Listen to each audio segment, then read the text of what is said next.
ICSOM series of monthly videos to feature our musicians of color. I'm Paul Austin, ICSOM president and a horn player in the Grand Rapids Symphony. Today, I'm happy to be speaking with violinist Karen Lowry-Tucker. Karen was recommended to appear on our series by her colleagues in the Kennedy Center Opera House Orchestra, where she has been a member since 1992. She has been a member of 6 ICSOM orchestras. Karen participated in the Orchestra Fellowship Program with 2 ICSOM orchestras, the Atlanta Symphony and the National Symphony, was a member of the Louisville Orchestra, North Carolina Symphony, and Grant Park Orchestra before winning her current position with the Kennedy Center Opera House Orchestra. Karen's talents are used offstage in many ways, serving on the musicians' newsletter committee, the community engagement committee, and the orchestra's DEI committee. So welcome, Karen. Thank you. So nice to meet you, Paula.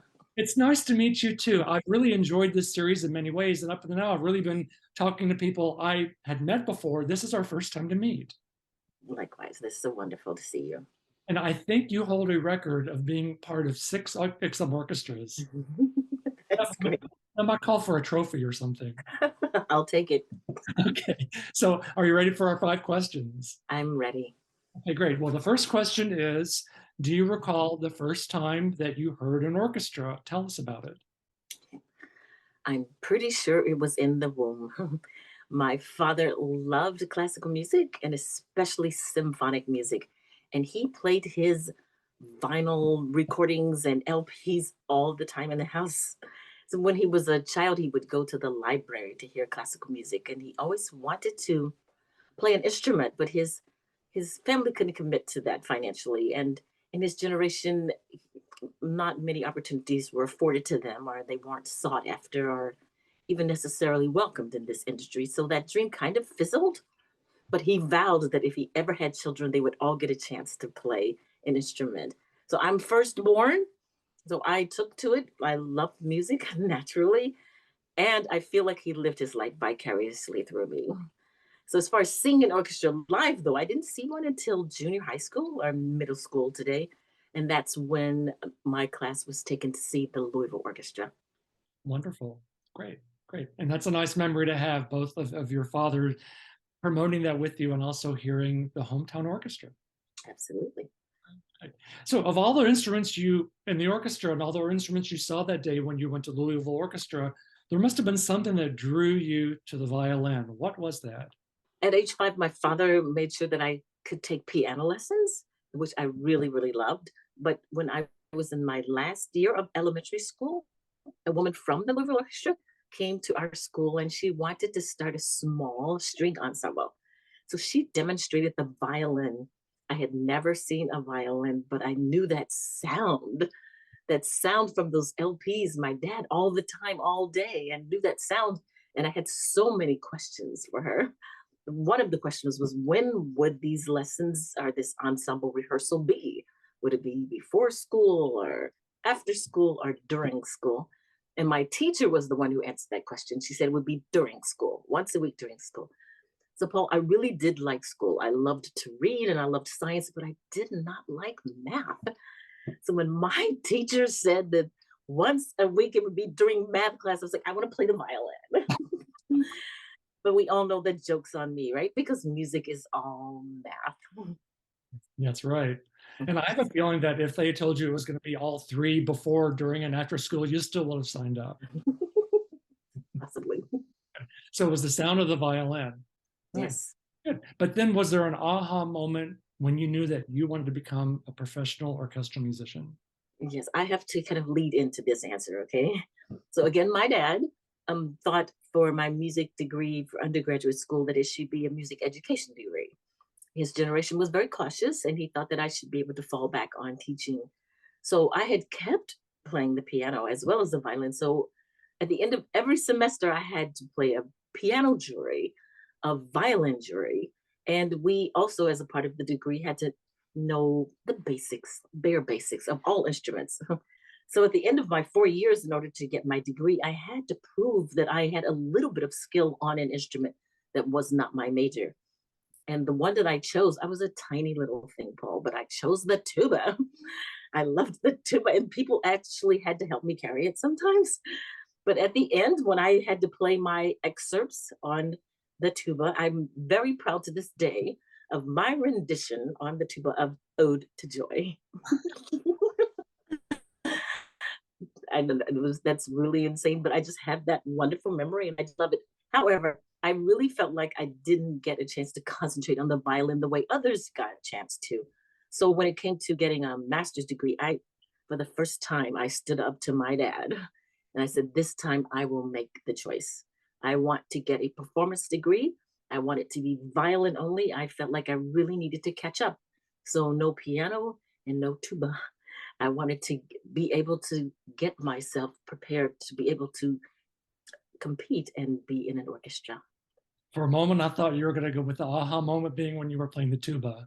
I get nervous here, Karen. You know. It was fun. Okay, so as a member of the Kennedy Center Opera House Orchestra, is there a special concert that you'll always remember as a violinist? Of course. Okay, very good. Yes, anybody in my orchestra would probably, it would be a no-brainer because we had the privilege of playing the entire ring cycle. That was wonderful. It was, I mean, for anybody, it's like a once in a lifetime opportunity for most people.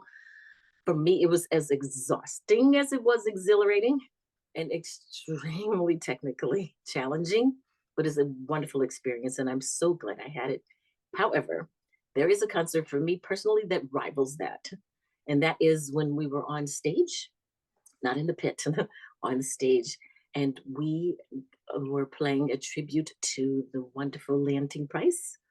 It was the beginnings of the Opera Honors by the National Endowment for the Arts. And she was the first recipient.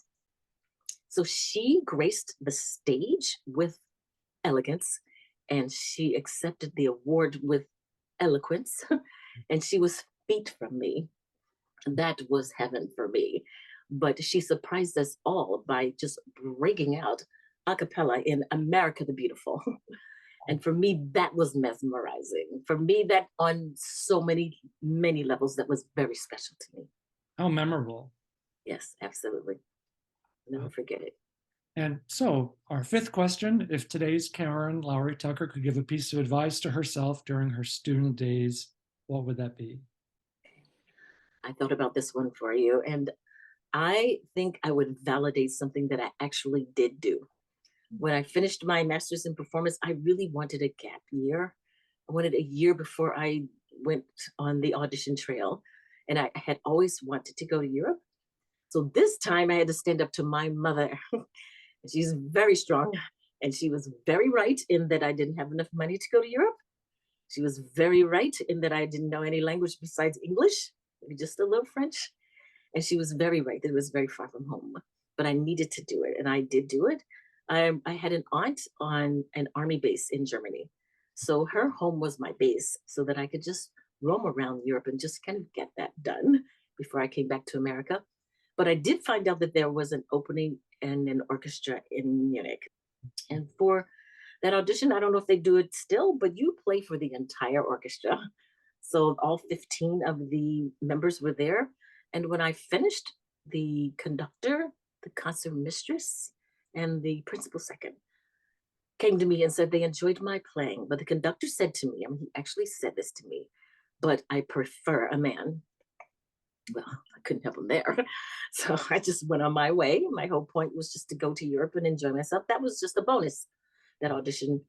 Weeks later, he called my aunt and asked if I would take the job.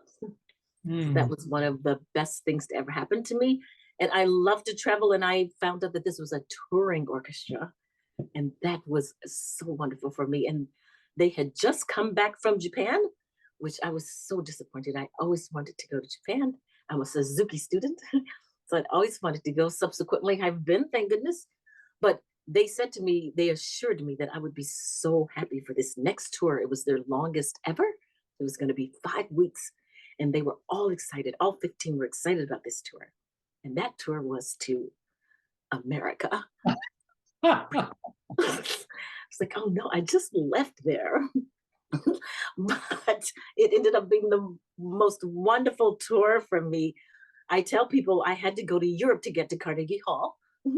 We played at Carnegie Hall. We played in Boston. We played in Vermont. And they let my dad travel with us for a week. We went to Ohio. We played in San Francisco. It was just such a wonderful experience. And had I not taken that gap year and followed that dream, I would not have had that experience. So I'm really, really grateful for that.